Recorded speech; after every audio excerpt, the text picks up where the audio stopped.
we go straight to our first guest this morning. And of course, we are speaking to the political leader, Dr. Angus, and she is going to tell us and share her views about the bill. Now, we know we have been hearing a lot of the bill for autonomy. It takes different names, sometimes different forms, and this journey started quite a long while ago. For those of you who may not know, forms of it existed even with A.N.R. Robinson, who went before him, and we are here today, 2024, and we are still at it. For those of you following the progress, of course, with this, we know that the political party UNC had one, I think, around 2013. Then we morphed into what Mr. London would have presented in 2018. And we are here with what was constructed and put together in 2023, I believe. And Dr. Angus, I must welcome you this morning. Good morning. Thank you for having me. Good morning to Tobago, Trinidad and Tobago, and whoever else we have listening with us. Right, and let me just correct myself. It is the Tobago Island Government Bill of 2021. And before we get into looking at some of maybe the differences or understand where your political party stands on this, I want us to first just look at the progress in general. As a Tobagonian, as a political leader, how do you feel about this entire process of the changes in the bill or the different forms, and to know that in 2024 we are still more or less at it? Okay. So, when I think about it, I think about my glasses. Everybody from time to time we wear glasses. Imagine wearing a glasses that is more than 40 years old. Right. Okay. You have not changed the lenses. You have not even taken it off to wipe. And so you're really looking at everything through cloudy. When you first put on those glasses, everything looked different.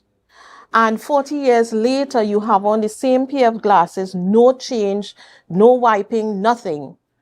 And you are expecting that the environment that you're looking at is the same from your memory. Mm-hmm. And so you're not looking at it with new eyes, through a new pair of lenses.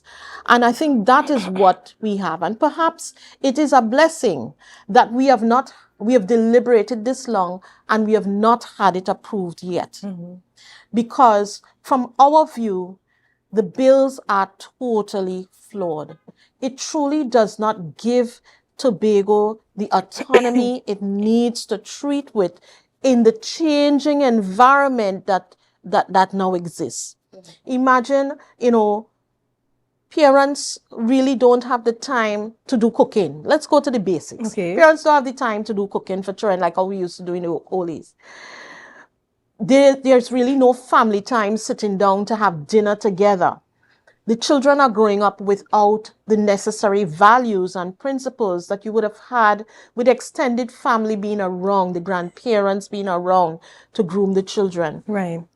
Children are now sitting in the same room with each other, siblings, one on a phone there and talking to each other on a phone. Mm-hmm. Wife and husband in two different rooms talking to each other on phones. Mm-hmm. And so you have a disconnect with the family, and you have a further disconnect within the community where village councils have been disempowered to really see about their communities.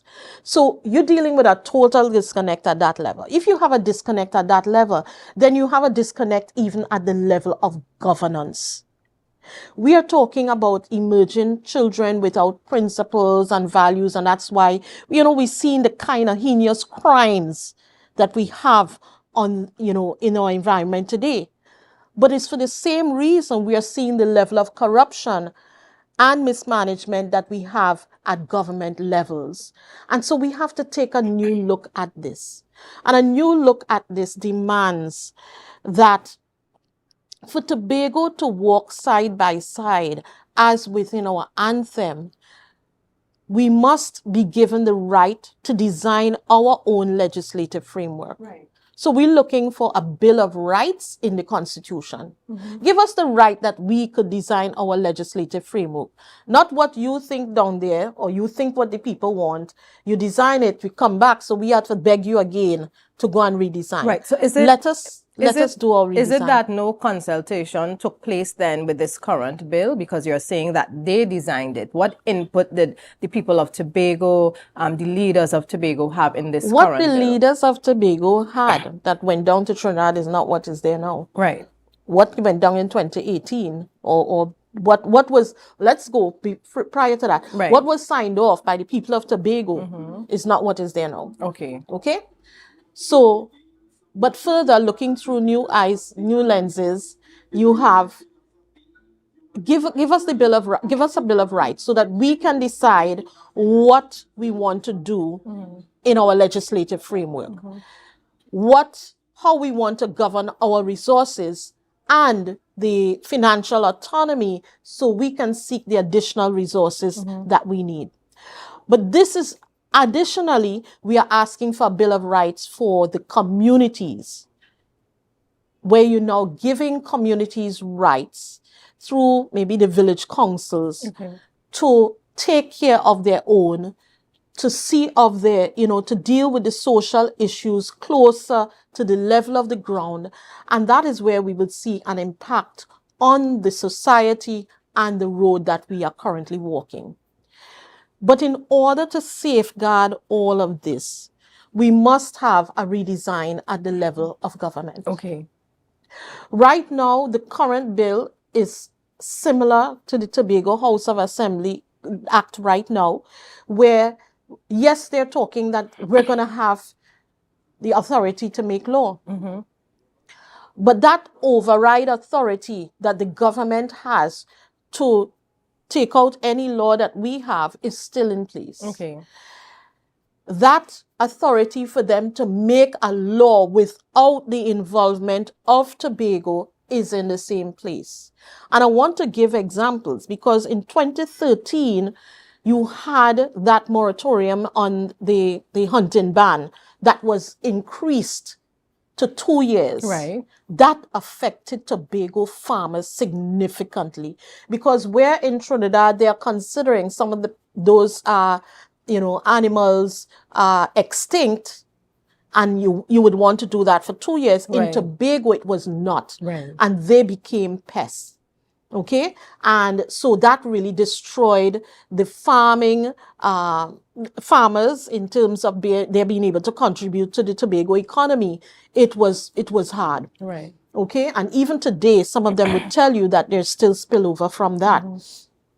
Additionally, in 2020, this is just 2020, Right. a fishing act was approved that took away significant authority from the Tobago House of Assembly for doing permits and licenses, for being in charge of protecting our marine protection and grounds. All of that have been removed. A total undermining of the Tobago House of Assembly Act. And the Tobago House of Assembly seems to be powerless. But why do you do anything. Why do you think over the years, I mean, because it's when you hear stories of even the older citizens of Tobago, since Dr. Eric Williams, when he fell out with the people of Tobago and he removed this ministry from Tobago and what he had to say, why is that attitude still pervading even now? Because we are Trinidad and Tobago, and you hear it conveniently, Trinidad and Tobago, when it suits whomever. And here you are giving examples of where, even in the consideration, because I think the policy developers, the policy makers should be quite aware that you have different situations. Because even if you're making a policy for Trinidad and Tobago, even looking at Trinidad, you may have different areas. So you might say, okay, so we can't just make it this way, right? Because it may exclude a certain group or a certain geographical area in Trinidad. Is it that nobody considers Tobago? And I'm just asking in a very general sense because I do know there are people who would consider Tobago, but sometimes it seems as though it's not being done. And, you're talking about what your political party would like to see. You mentioned the Bill of Rights. But let's look at what exists now that's being presented, that's being, people are commenting on. Is there anything in there, do you think, that should stay? Or is it that the entire bill concerns you as a Tobagonian? The entire bill concerns me because, again, we're looking at it through new lenses. Okay, you've finally taken off the glasses, you've cleaned the glasses, you're like, wow, how did we get here? And you have to look at what is prevailing in society now, which is far different from when we first discussed those bills. And you have to take that into consideration and ask, how do we solve that issue now with the bills? And with the bills, the way they are designed, it's to keep Tobago in a dependency mode. Always dependent on Trinidad. So even though they are prepared to remove that word ward of Trinidad and Tobago and I was going to ask from about that. the Constitution, their actions have not indicated that the word, has been removed.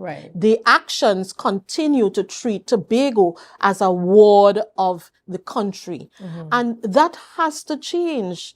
It has to change because Tobago is different and unique from Trinidad. And in order to walk side by side, we have to recognize that uniqueness and not just throw some money on the side and say, okay, just take that and do what you want with it and we will do what we want.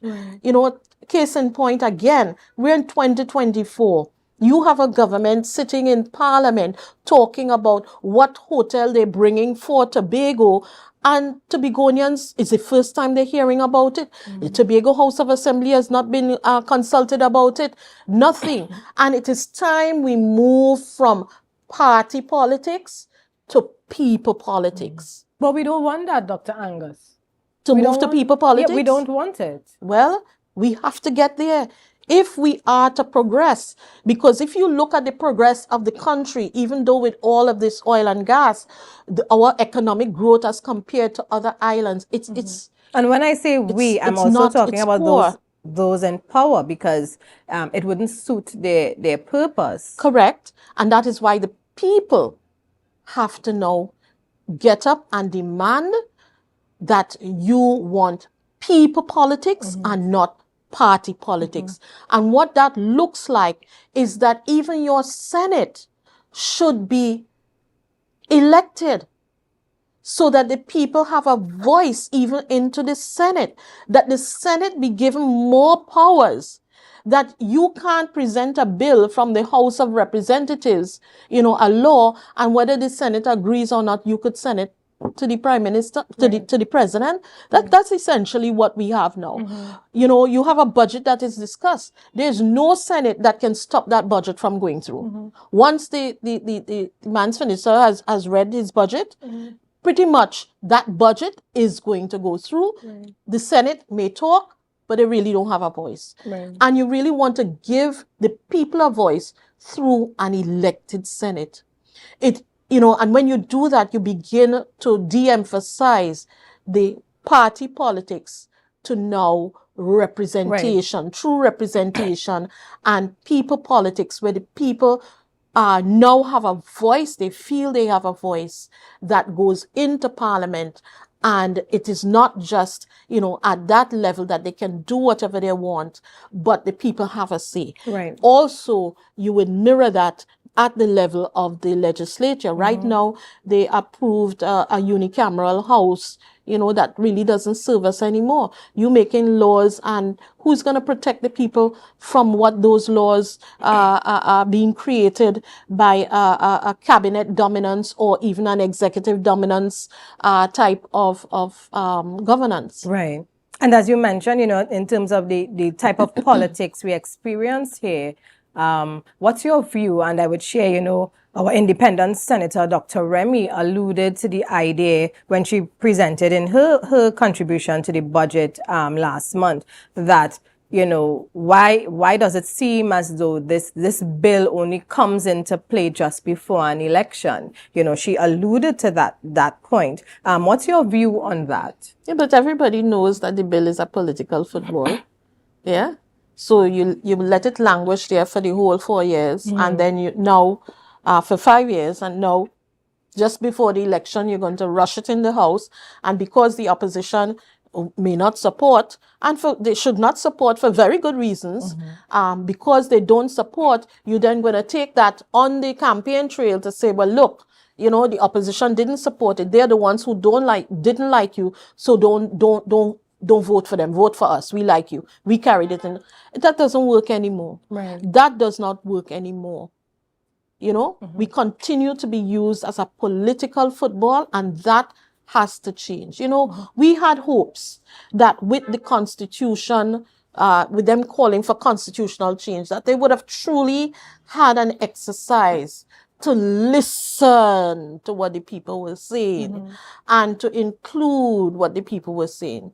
That report that they had did not include even a lot of what Tobago was saying. I know Dr. Vanas James produced a report out of several meetings he had throughout communities. That was not even reflected in the report that went in. Right. And if they truly listened to what the communities in Tobago were saying, they may have had the solution they need for the level of governance that we now should be having in this country. Right. We have had the issue of local government reform. You still can't get proper local government reform in Trinidad, yet every election, every local government election, you hear, oh, okay, local government reform, but nothing else comes to fruition. So it is a practice that we have seen where you dangle the carrot and you hope that people will be naive enough to say, okay, yes, I see it. That's what I want, and I didn't get it. So, who I will vote for. Right. And we have to mature beyond that. And of course, when you look at the two bills, there are some similarities, there are differences. I think both bills talk about the 11 miles. One bill, I think the one in 2018, defines the space of Tobago more in a geographical, a physical sense, while the current one talks more about the people of Tobago. I know one of the issues of contention is the budget appropriation. So you have the 8% and a fiscal review commission in the bill presented, or what existed in 2018 with Mr. London. But I believe it called for an independent chairperson, for that chairperson to be selected by the president.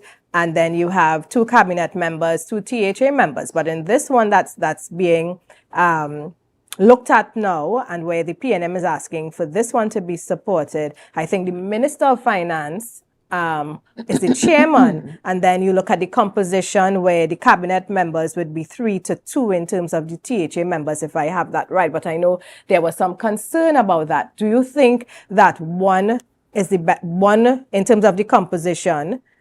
So you have 8%, and then in this one, the minimum appropriation would be 6.8, which means it could be higher, right? So we're starting at 6.8, where currently the budget appropriation for Tobago, I think it starts at 4, and it goes to 4.03. Right, 4.03, right? And it goes to the maximum of 6.8, whereas in this one, it's saying 6.8% is the minimum. But I know there were some concerns in terms of that fiscal review committee and its composition. Is there any concerns about that? So we have 2 issues here. We have the appropriation of how much monies we should be getting, and we have the fiscal review committee. Right.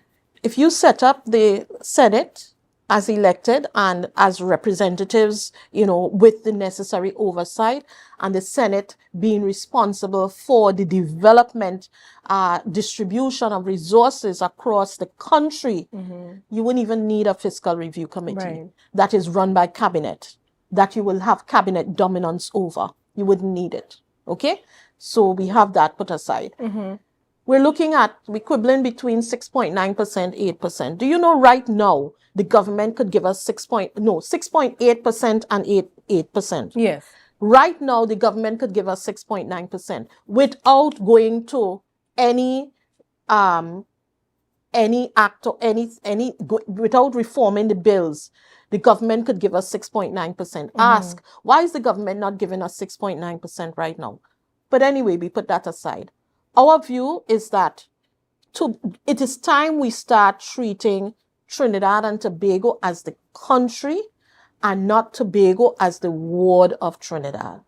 And if we do that, then you begin looking, okay, the recurrent budget, we are saying, take our population size. Let's be fair. Right. The population size and work with that, which would bring us to about 4.5% for the recurrent budget that every citizen across the country will, across the country should receive, that towards public services, and day-to-day operations. You have that. Now, you remember that in this budget, there's a concern that even though they got whatever they got, that there is a diminished development budget to go along with it. Right. So we are saying for the development budget, you need to work on a formula that treats with the population size, the geographic area, its potential for resource development, and you work with that. You have the Senate debate on that, and they're looking at the whole country because right now the country is in crisis. Right. We have a new U.S. president, and people are concerned that those oil deals that we have with Venezuela may very well not prove to be as fruitful as we want it to be. Right. So the country is in a crisis to diversify literally overnight. So you have a Senate looking at where are the best places that you can diversify? What can you do? Tobago is seriously lagging behind the development of Trinidad. How can we bring Tobago to be walking side by side? Right. And you may very well see an initial budget through that formula coming through of about 32 to 35% of the development budget to Tobago for development that would see a return on an investment to the country. Okay? So once you begin doing that, over the next 15 to 20 years, the Senate may say, well, Tobago has received enough money. They have gotten to a level of development. We could now take that 32%, decrease it to about 15, 20% and give those additional resources to somewhere rural in Trinidad that needs to be developed to contribute to the development of the country. I think right now, we need to take away some of the powers from cabinet. Okay. There's cabinet dominance to the level of dictatorship in this country and even at the level of the THA. In order for us to move forward with a modern democratic system that must involve the voices of the people for it to be effective, for us to be a prosperous nation, the design must change. And having an elected Senate is a big part of it. Having a House of Representatives that not everybody sitting at the level of cabinet, Right. but significant numbers sitting at the level of the House that could provide adequate oversight to the cabinet. Right now, you have oversight committees in Trinidad where, people in cabinet sitting on oversight committees, Right. himself to himself. How does that work? Right. Yes. So again, a new design is what we need to truly lead us into being a prosperous nation and a developed nation.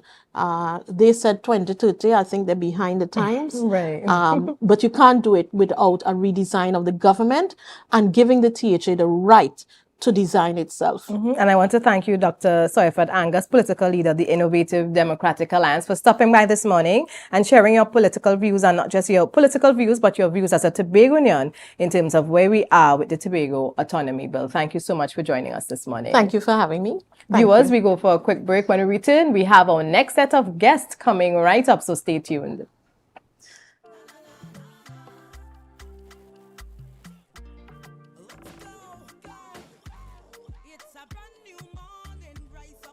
A brand new dawn and as the passion start to